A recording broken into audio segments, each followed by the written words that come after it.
You're watching the MIAA Network 360 show, and I'm your host, Bethany Bowman. In this week's episode, the MIAA Network heads to Northeastern State to catch up with Athletic Director Tony Duckworth. But first, one school's football team is back in the MIAA. Lincoln University held their first home game as once again a member of the conference on Thursday, September 12th. We caught up with Athletic Director John Moseley about some improvements they've made to their stadium.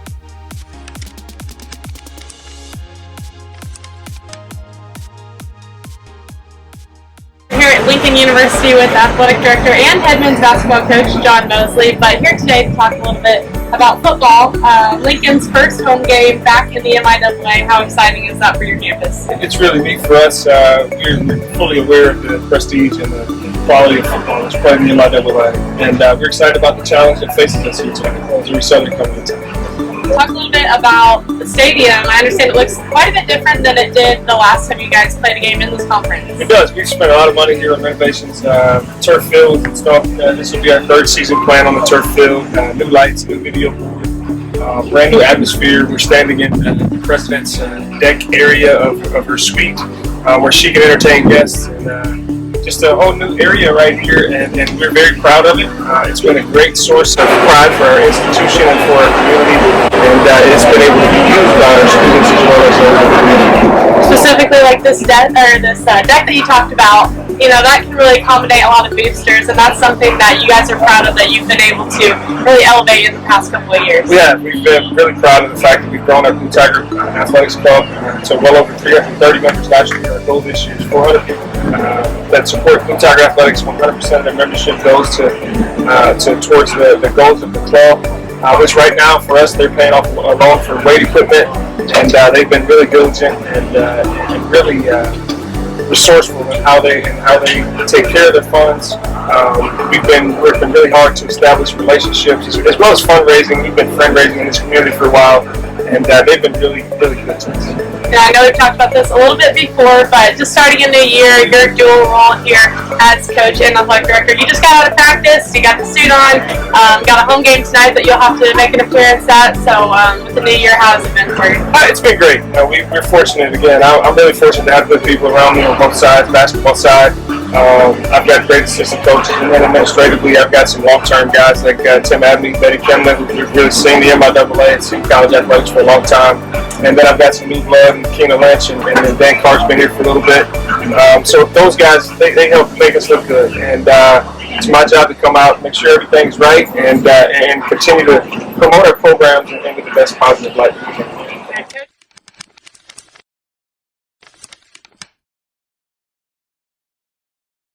Northeastern State Athletic Director Tony Duckworth is no stranger to college athletics. He told us all about his journey and background in this interview. Here at Northeastern State University today, joined by Director of Athletics and Chief Athletics Officer Tony Duckworth. Thanks so much for being here with us today. Good to be here. Just to get started, kind of give us a background of where you've been. Well, that's a great story. I've been around the block, as they say. I probably, had I not moved into athletics administration, I would have actually remained college basketball coach there in Montgomery, Alabama at my last head coaching stop. But I made a decision after getting out of college. I had an undergraduate degree in financial management, went into the corporate world for a short time, just didn't feel like that was probably something I wanted to spend the rest of my life doing, and had an opportunity to get into high school coaching and teaching at my alma mater back there in Macon, Georgia. Through that summer camp experience, meeting different people, had an opportunity to become the assistant basketball coach at a small NAIA program in Lookout Mountain, Georgia, right outside of Chattanooga, Tennessee. Was there for 4 years as the assistant coach. From there, ended up leveraging that to become a head high school coach for 1 year, with my ultimate dream of being a head college coach. And lo and behold, after 1 year, I got the call back in 1996 1997 to be the head basketball coach at Belhaven College, now University in Jackson, Mississippi. At that time, they were NAI, now they're an NCAA Division III institution, and was there for 4 years, had a great run for 4 years, moved on to Huntington College, which is an NCAA Division III institution, was there for 6 years, and following the third season, the university wanted to add another administrator in the athletics department. And as in many cases, particularly the smaller liberal arts colleges, you kind of carry and wear a few hats. So the director of athletics asked me to be his associate AD. So in my final 3 years, I was both head men's basketball coach and associate AD. And it was during those 3 years that I started sensing a change in direction in my career path. And that ultimately led me to where I became the director of athletics at Maryville University of St. Louis. One of the more rewarding experiences I've ever had in my 26 plus years in college athletics was as AD, I was able to lead the university to reclassify from Division III to Division II, align them with the Great Lakes Valley Conference.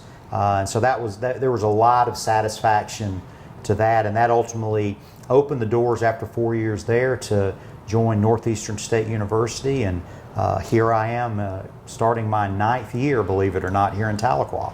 You were also a part of NSU's transition into the MIAA. So what was that process like, and was that a little bit, extra hard when your school was transferring conferences? Yeah, it was interesting. I knew when I was hired for the job that the institution had made a decision to leave the Lone Star Conference, and they left it a year earlier for reasons I probably don't fully know the rationale behind not being here. So my first year here, we were actually an independent. And so that was a unique experience in of itself. But it did give us the ability to play some non-conference games against the MIAA. I started attending conference meetings for a full year before we were in. And so I was a part of the Athletics Administrator Council in terms of voting about future schedules, having conversations about the future of the conference. So that year of transition on some levels was very challenging, primarily from two fronts, really three fronts. There were you were playing all non-conference games and matches. So there were no automatic qualifiers. So any teams, and we had a couple of teams make it to the NCAA, but it was all based off of at-large bids, if you will. And then your student athletes unfortunately missed out on any sort of academic or all-conference awards. So that was a little bit of a challenge, but fortunately it was just for one season, and then we were able to make that move in the fall of 2012 to the MIAA, and it's been a great experience for us. Have met just a tremendous amount of quality people, from whether it be fans to fellow ADs to senior women administrators to the people in the conference office to presidents around the league. There's just a lot of quality people that make the MIAA what it is, and the quality reputation that it has throughout the country. During your time, 13 MIAA championships, 28 NCAA appearances. You have also been a part of 6 of the current 9 head coaching you hired. It's been really exciting. And fortunately, even though I've hired 6 of the 9 head coaches, because we have a dual head coach in men's and women's golf, it's exciting to see that our women's soccer and men's soccer and our head of our golf program are still here, predating me. And then we had a national championship coach, Larry Gibson, who led us to the 2003 national championship in men's basketball, retire. His brother followed him a couple years later in retirement, who was a longtime, highly successful women's basketball coach here. And then we had a softball coach also retire. So the beauty of it is that in 3 of those instances, the coaches went on to retire, and tough decisions didn't have to be made, if you will. So, but it's been really, really rewarding to know that me and my leadership team, along with the upper administration, have had their hand in bringing in this past 9 years 6 new head coaches, and they're just doing a tremendous job representing the university, putting forth a first-class experience for our student athletes. And I feel like the coaching staff that we currently have in place is in really, really good position, and we're excited to see what we can accomplish this year in MIAA competition. Speaking of new coaches, one of those being Coach Eckert for the NSU football team. It'll be his first year here at Northeastern State. You're able to hire him, and what are you looking forward to this season with him as the head coach? Well, that was a fun coaching search, if you will. Coaching searches, as I say, take a life of their own. President Turner and I started strategizing, somewhere probably toward the last couple of weeks of the season, knowing we were poised to make a leadership change in direction with that program of what we were looking for and what we were trying to accomplish. And one of the things that I talked to him about, and then as we jointly put together a screening committee made up of people both on campus, people in the community, alumnus, so we could put our best foot forward and hire the best person for the job. And the one thing that I really made an emphasis as I look back at knowing the juggernaut that MIAA football is, and just how difficult it is to be successful year in and year out. And it's no secret, if there's one sport that NSU has had in our tenure in the MIAA that we've had the most difficult time getting any traction in, is the sport of football. So I started looking across the league over the last several years to look at programs that had had coaching changes, particularly those that had had coaching changes perhaps because they had not had the level of success they wanted.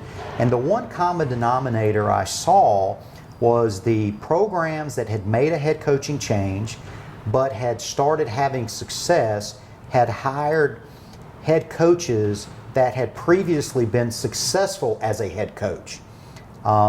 Many times you go into searches like that, particularly with a sport like football, and you think you need to hire from within the league someone that has experience within the conference, maybe a coordinator, for example. And what I started seeing was that those that had hired outside of the league that had been successful head coaches had come in and it had translated to start having success. So that was something that we really focused in on. We had 3 finalists come on campus, and those 3 finalists had a combined 35 years of successful college head coaching experience. So we made the mark there. And then ultimately, J.J. Eckert, we hired an alumnus that was a former player here. He was a part of the 1994 National Championship team. He was on the coaching staff of our 1998 Division II semifinal run to the Final Four of the football playoffs. And it's been really exciting to see what they were able to do in a short time with recruiting, how they operated during spring ball, how they're interacting around campus, how they're dealing with the student athletes, how they're supporting other teams, how they're involved in the community. During your time here, a new turf and video boards, some renovations being done. We're here in the NSU Event Center right now, right outside the beautiful basketball arena that you guys have, which was all done during your time here. So also the sports medicine department getting some real improvements and everything. So just talk a little bit about everything going on here on campus. Well, the reality is, Northeastern State is in a really, really solid place financially, but despite some real challenging 4 to 5 year period where throughout the state higher education took some real hits based on state funding and things of that nature. Fortunately, the last 2 years budgets have, for all practical purposes, been flat, so there haven't been any cuts. So we've been able to weather that storm, and we've been able to do some positive things. As you said, we're in this 78,000 square foot NSU Event Center, home of a 3,100 seat men's and women's basketball arena. What a great venue. The facilities in the MIAA are arguably as good as there are anywhere in the country, and we certainly know we have some work to do at NSU to get to that standard. We certainly feel like the building that we're in is as good as anybody in the MIAA, and we feel like one of the premier Division II facilities in the country. But we know we have some work to do in some other areas, and we have been able to make some improvements there at Doc Wadley Stadium, as you mentioned, in terms of just the cosmetics and functionality of the new artificial turf, which is not an inexpensive enterprise. Getting a new video board. It's not necessarily the size of some of the jumbotrons we see around the MIAA, but we feel like it really helps the game day experience for our fans and alumni and students and student athletes. And then we were able to do some things last year. We did about a over the last 2 years, we've done about a $400,000 facelift to some things down at the stadium. One of the things you mentioned is if you go into the bowels of Doc Wadley Stadium and you kind of walk through the walls of honor, as we call them, which is kind of a history lesson of NSU football, as we enter, interestingly enough, our 106th year of football at NSU. Then you go back and we expanded our sports medicine center just last summer, and so it's about 2,000 square feet now. Our football locker room expanded by 500 square feet, so it's 3,000 square feet, new flooring, new HVAC system, new lockers. So we feel like those are just some nice added features. One thing that happened over the summer, we did about a $100,000 renovation on our stadium restrooms. I think our fans will enjoy, because that field there, that stadium is almost 60 years old in its current location. So you have to address some things along the way, but we feel like those things are going to be real good quality experiences. We wanted to address our student athlete experience first, and then kind of blend it over into our fans and our fan experience. And the one thing that I think people that come to games on Thursday nights or a Saturday afternoon or an occasional Saturday night at Doc Wadley Stadium can really appreciate, in my opinion, more than any other stadium in the league, is we're either one of the few, if not the only, that does not have a track. So what that means that puts the grandstands literally within about 10 or 12 yards of the sideline. So there's just a real intimate setting there for college football, and we have a quality environment. And I keep kind of nudging our coaches and just say, imagine when we're more competitive and we start having success, what that environment can be. But it is a fun environment, whether you're on the west side with the home side, or you're sitting on the visitor side, coming in and watching your favorite team compete against the Riverhawks. It's a great venue for college football. Let's talk a little bit about you and your president here at NSU. I think we came up with the third longest tenured president-AD combo in the conference. How does that help you out? Well, I think continuity is really critical in intercollegiate athletics. And I know I'm fortunate to be the sixth AD in NSU's storied athletics history. And one of the things that prior to me coming in, there had been quite a few ADs in a short amount of time. And then even in talking and evaluating the presidency, and Dr. Turner will be the first to tell you that there had been some turnover in his chair as well. So I think both of us had a goal when we came in that we wanted to create some continuity. And the only way there's continuity is if you stick in the trenches and stay together and work through things. And this coming January, we'll have our 9th anniversary together. And that's a pretty amazing thing. You think about our 12 members in the MIAA and even count the 2 additional associate members that we have this year. And to think that, your institution, the tandem between president and AD is the third longest is pretty remarkable. The one that's second only beats us by about 6 months, so that's kind of a neat thing. And then, of course, you have the tandem of Dr. Farley and Lauren Ferrara there at Washburn. I don't know if anybody will catch those guys. They've been together for a very long time. But just that, back to your original question, that ability to, in a sense, understand what each other's vision is, me understanding his leadership style, recognizing that he's the president of an entire university that has 3 campuses around the state of Oklahoma. It's more than just about athletics. I think is really, really critical, and certainly he's been able to build some continuity within his leadership team as well. And so good things are ahead for Northeastern State, and it's a great place to be and a lot of fun to work. Just lastly, what is your vision for this university and this athletic department? Well, it kind of goes back to what I felt like in terms of when I used to coach.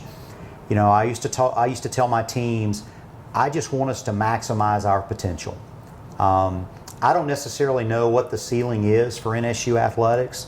I know with the revitalization of the Commissioner's Cup Year before last, we ended up 5th overall in the Commissioner's Cup, and that was something that we took a lot of pride in, because that's something that demonstrates really quality success in regular season competition across the board.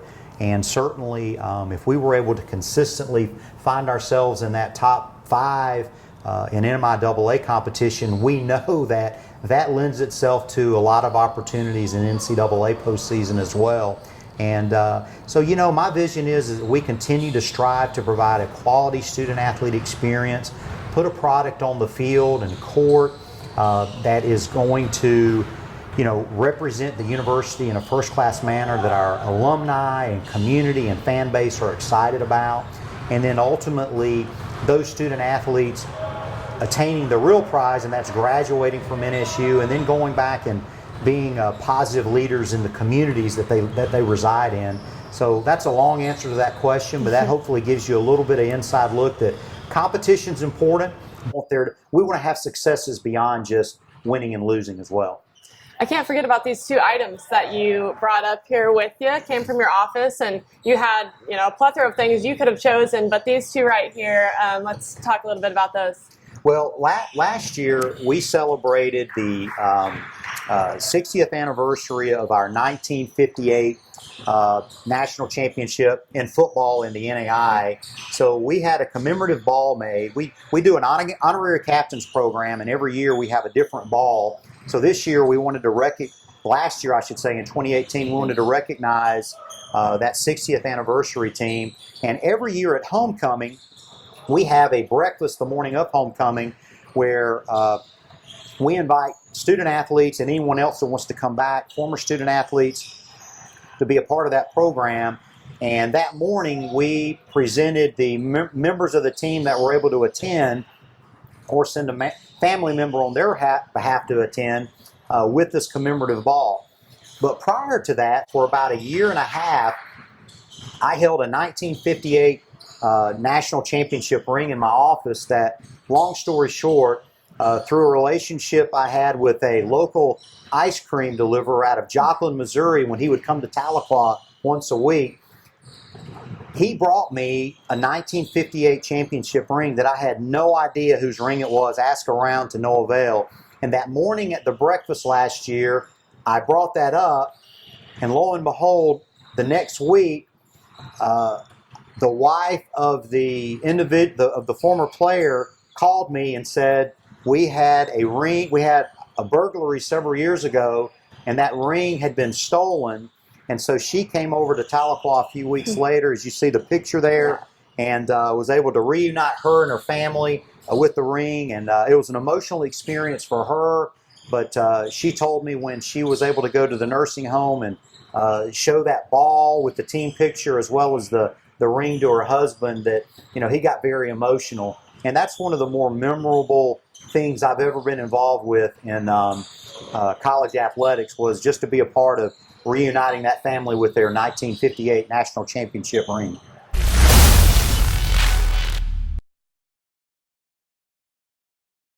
Thanks for watching this week's MIAA Network 360 show. We hope you'll tune back in next week for some more exciting MIAA content. And as always, bring your A game.